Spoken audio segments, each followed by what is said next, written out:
Hello friend, I hope कि सब लोग ठीक होंगे। तो आज की क्लास में हम लोग देखेंगे प्रगतिशील शिक्षा यानी कि प्रोग्रेसिव एजुकेशन, जो कि आपको आज की वीडियो में से यहाँ से आपको 10 नंबर दिलाएगा पेपर 1 और पेपर 2 दोनों के लिए। ठीक है। और चाहे कोई भी एग्जाम हो, टेट से अगर चाहे UP TET, super TET, KBS, TTPSB, C TET. ठीक है।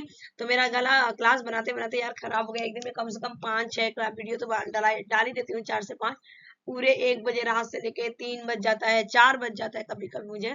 ठीक है। इतनी मेहनत मैं आप लोग के लिए करती हूँ, तो आप लोग भी कहीं ना कहीं मेहनत करते हैं। एक बार में ही आपको एग्जाम को क्वालिफाई करना रहता है। ठीक है। तो चलिए क्लास को स्टार्ट करते हैं बिना लेट किए। सबसे पहले थोड़ा सा हम एक थियोरिकल एक बेस देखेंगे स्टार्टिंग का, कि किस तरह से प्रगतिशील शिक्षा होता क्या है और प्रगतिशील शिक्षा से किस तरह से एग्जामिनर क्या करता है, क्वेश्चन पूछता है। ठीक है। तो पहले हम देखेंगे कि आखिर प्रगतिशील शिक्षा यहाँ पे होती क्या है। तो देखिए, अगर मैं बात करूँ ना, तो इसको इंग्लिश में क्या बोला जाता है, प्रोग्रेसिव एजुकेशन। जब बच्चे को हम उनकी आवृत्तियों यानी कि एटीट्यूड्स, इच्छाओं, इंटरेस्ट के अनुसार पढ़ाते हैं, तो उनका शिक्षा पर असर पड़ जाता है, जिसे हम क्या बोलते हैं, प्रगतिशील। अगर बच्चे से ना आप टीचर है, एज ए टीचर के रूप में जब जाएंगे ना, तब पूछेंगे कि बच्चा आज क्या पढ़ना है, तो बोलेगा टीचर ये पढ़ना ना। अगर उसके अकॉर्डिंग पढ़ाएंगे ना, तो बच्चा क्या हो, बहुत एक्साइटेड होगा और इंटरेस्ट लेगा उस चीज को क्या करेंगे, सीखने के लिए। और बोलेगा हाँ हाँ मैडम ये पढ़ाओ, टीचर ये पढ़ाओ, मिस ये पढ़ाओ, मैम ये पढ़ाओ। तो जो जो आपको टीचर बोले, कुछ भी बोले, ठीक है, लेकिन वहां पे बच्चा क्या करता है, बड़े अच्छे से सीखता है, क्योंकि उसके अनुसार हो रहा है ना। जब हम किसी के अनुसार करते हैं, जब किसी के अकॉर्डिंग करते हैं, किसी की बेस किसी की इच्छा के अनुसार, तो बड़ा अच्छे से, तो वो क्या होता है, वो चीज सीखने में बच्चे को क्या होती है, इजी होती है। तो उसे हम क्या बोलेंगे, प्रगतिशील शिक्षा बोलेंगे। ठीक है। की पॉइंट था, मेन की पॉइंट। उसके बाद नेक्स्ट देखते हैं वीडियो। यहाँ पे प्रगति शिक्षा के अनुसार बच्चे शिक्षा के लिए बनी है। ठीक है। ना कि बच्चा शिक्षा के लिए। ठीक है। शिक्षा किसके लिए बना है, बच्चे के लिए, ना कि बच्चा बना है शिक्षा के लिए। ठीक है। प्रगतिशील शिक्षा से बच्चे का सर्वांगीण विकास, जैसे cognitive, physical, emotional and social. ठीक है। आपको पता है दिमागी, ठीक है, पूरा उसका विकास, ओवरऑल डेवलपमेंट। ठीक है। ओवरऑल डेवलपमेंट विकास, बच्चे का दिमागी तौर से, बच्चे का सामाजिक तौर से, बच्चे का भावनात्मक तौर से, और बच्चे का शारीरिक रूप से, ये चारों तरह से बच्चे का विकास होना ही चाहिए, जिसे हम क्या बोलते हैं, होलिस्टिक डेवलपमेंट, या तो उनको सर्वांगीण विकास कहा जाता है। ठीक है। तो इसके बाद देखिए यहाँ पे शिक्षा करके सीखने पर बल। देखिए यहाँ पे एक पिक्चर मैंने आपको दिखाया है कि ये शिक्षा किस पे बल करके देता है, बच्चे को करके, लर्निंग बाय डूइंग की बात की गई है। और लर्निंग बाय डूइंग किसने बोला था, जॉन डीवे ने बोला था। ठीक है। शिक्षा को त्रिध्रुवीय प्रणाली में बताया उन्होंने। ठीक है। त्रिध्रुवीय ध्रुवीय प्रणाली में बताया। पहला आपका था स्वतंत्र चर, जिसे इंडिपेंडेंट वेरिएबल बोलते हैं। दूसरा था आश्रित चर, जिसे डिपेंडेंट वेरिएबल बोलते हैं। और तीसरा आपका था मध्यस्थ चर, जिसे इंटरमीडिएट वेरिएबल। ठीक है।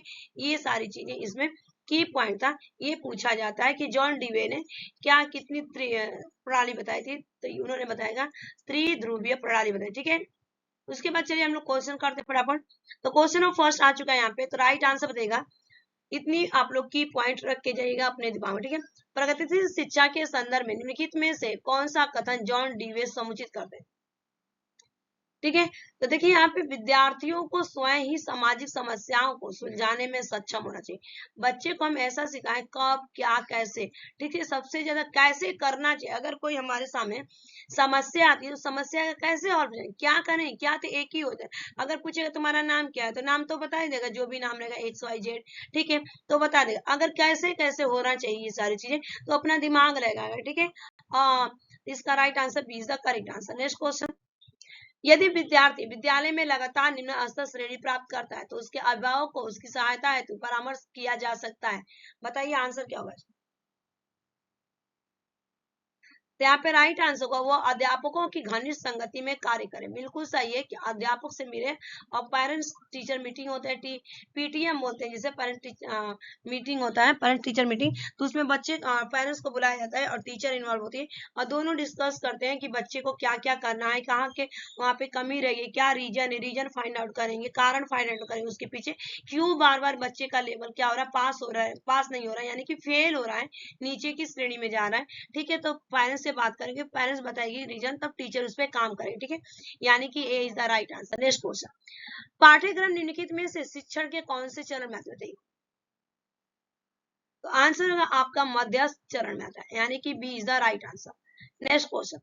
किसी प्रगतिशील कक्षा में व्यवस्था में शिक्षक एक ऐसे वातावरण को उपलब्ध कराकर अधिगम को सुगम बनाता है, जो आंसर हो जाएगा आपका खोज को प्रोत्साहन देना, आंसर खोज को प्रोत्साहन देना, D is the right answer. Next question, सीखने की प्रक्रिया में शिक्षक की भूमिका होनी चाहिए। आंसर होगा यहाँ पे क्वेश्चन नंबर 5 का राइट आंसर सुगम करता।